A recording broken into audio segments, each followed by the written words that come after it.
तो हेलो दोस्तों, कैसे हैं आप लोग। तो जैसा कि आपको पता है कि हम लोग कंप्यूटर नेटवर्क सब्जेक्ट डिस्कस कर रहे हैं। अगर आपने हमारे यूनिट नंबर 1 और 2 को नहीं देखा है तो जल्द से जाइए उनको चेकआउट करिए, देखिए। प्लेलिस्ट का लिंक आपको नीचे मिल रहा होगा। और सीरीज में चीज़ों को देखेंगे तो आपके लिए फायदेमंद रहेंगी चीज़ें। और क्योंकि आपको पता है कि as a one shot video हम लेके चल रहा है तो थोड़ा सा इसका रफ्तार भी ज़्यादा रह रहा है। और उतने पॉइंट को मैं ज़रूर बता रहा हूँ जिससे कि आपका एग्जामिनेशन आसानी से क्लियर हो और आपका नॉलेज भी इंप्रूव हो। ठीक है, तो आइए यूनिट नंबर 3 को स्टार्ट करते हैं। यूनिट नंबर 3 का पूरा सिलेबस आपके इंटरफेस में लिखा हुआ है। बारी बारी से हम सारे टॉपिक्स को समझते चलते हैं। सबसे पहले आपका आता है मैक सब लेयर। तो MAC stand for the medium access control sub layer is a part of the data link layer that control how multiple devices share a common communication channel. यानी मैक एड्रेस सब लेयर जो है वो एक part होता है data link layer का, जो control करता है कि आखिर कैसे मल्टीपल डिवाइसेस जो हैं वो शेयर होंगे एक कॉमन कम्युनिकेशन चैनल के द्वारा। ठीक है ना। अब आता है मैक एड्रेसिंग। तो डेफिनेशन इसका दिया हुआ है, कह रहा है कि MAC address is a unique physical address assigned to a network interface card. यानी मैक एड्रेस एक प्रकार का यूनिक फिजिकल एड्रेस होता है जो असाइन होता है एनआईसी के द्वारा। NIC stand for the network interface card. अगर हम इसके फीचर्स की बात करें तो ये आपका 48 बिट एड्रेस कैरी करता है। ये रिटर्न होता है हेक्साडेसिमल में, जस्ट लाइक आप देख सकते हैं हेक्साडेसिमल आप। और जीरो से लेके आपका कहाँ तक होता है, एफ तक होता है ये। स्ट्रक्चर की बात करें तो ये आपका 24 bits that means the manufacturer and last 24 bits आपका डिवाइस का आईडी होता है। ठीक है ना। स्टार्टिंग का 24 अलग होता है, स्टार लास्ट का 24 अलग होता है।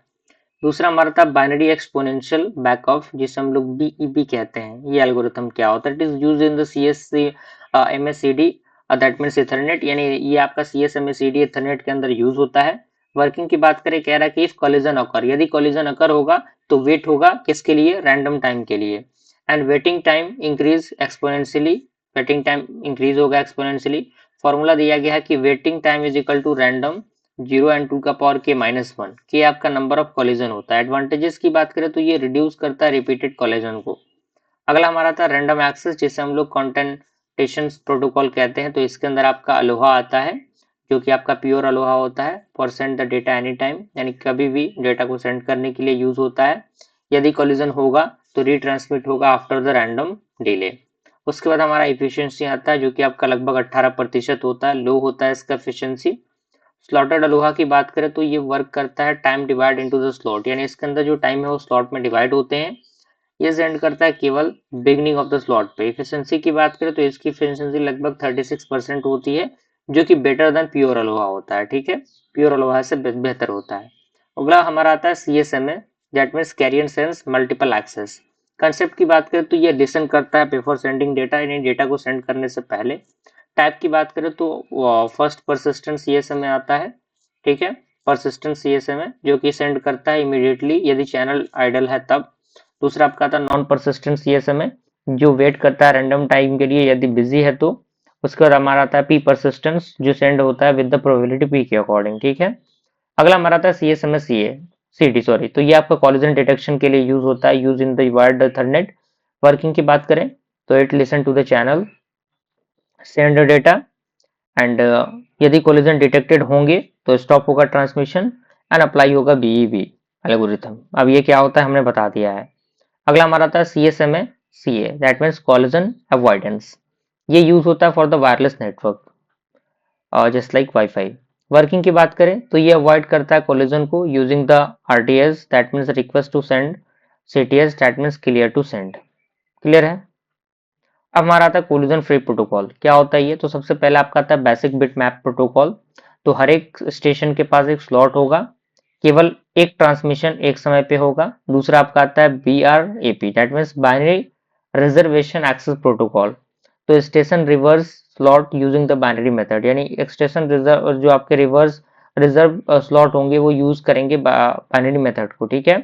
And binary count down protocol की बात करें तो स्टेशन सेंड करेगा बाइनरी एड्रेस को, हाईएस्ट प्रायोरिटी विंस, यानी अगर हाईएस्ट प्रायोरिटी होगा तो जीतेगा चीज। अब उसके बाद हमारा आता है MA, that means multi level multiple access. तो ये प्रायोरिटी बेस्ड एक्सेस सिस्टम होता है। क्लियर है। अगला हमारा था लिमिटेड कंटेंटेशन प्रोटोकॉल। तो इसके अंदर आपका एडेप्टिव ट्री वॉक प्रोटोकॉल आता है। तो वर्किंग की बात करें तो ये डिवाइड करता है स्टेशन को ग्रुप में। यदि कोलिजन होगा तो स्प्लिट होगा into the sub group. Continue until the success, यानी जब तक सक्सेस नहीं हो जाता तब तक ये कंटिन्यू रहेगा। एडवांटेजेस की बात करें तो ये रिड्यूस करता है कोलेजन की एफिशिएंसी को effectively. And performance messaging matrix की बात करें तो इंपॉर्टेंट मैट्रिक्स दिए गए हैं throughout successful data transmission rate, यानी ये सक्सेसफुल डेटा ट्रांसमिशन रेट होता है। डिले की बात करें तो time taken to the send data, efficiency that is useful data that means total transmitted data, collision rate number of collisions, तो ये चीजें होती हैं। ओके, उसके बाद हमारा अगला है IEEE 802 standards. Eight stand that is developed by the IEEE for the LAN and web network, यानी ये IEEE के द्वारा डेवलप किया गया था किस चीज के लिए, लैन एंड मैन नेटवर्क के लिए। अब कुछ इंपॉर्टेंट सीरीज दिए गए हैं इसके, जैसे 802.1 है जिसका नाम ब्रिजिंग एंड नेटवर्क मैनेजमेंट के लिए। इसके बाद ये आपका वर्जन है LLC for the logical link control, ये आपका Ethernet for the CSMA/CD, token bus network, token ring network, wifi, wireless LAN, Bluetooth, WPAN, VMAX for the broadband wireless. Okay, तो ये चीजें हैं यहाँ पे। अब क्विक रिवीजन आपके सामने दिया गया है।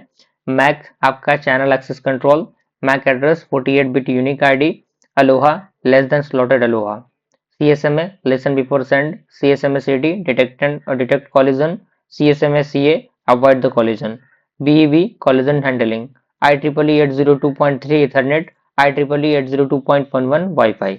तो इस तरीके से हमने क्या किया, यूनिट नंबर 3 को भी कंप्लीट किया। आई होप सारी चीजें आप अच्छी तरीके से देख पा रहे हैं और अच्छी तरीके से नोट्स को क्रिएट कर पा रहे हैं, और इसी तरीके से प्रैक्टिस को जारी रखिए। ठीक है, तो मिलते हैं फ्रेंड्स अगले वीडियो में, तब तक के लिए थैंक यू।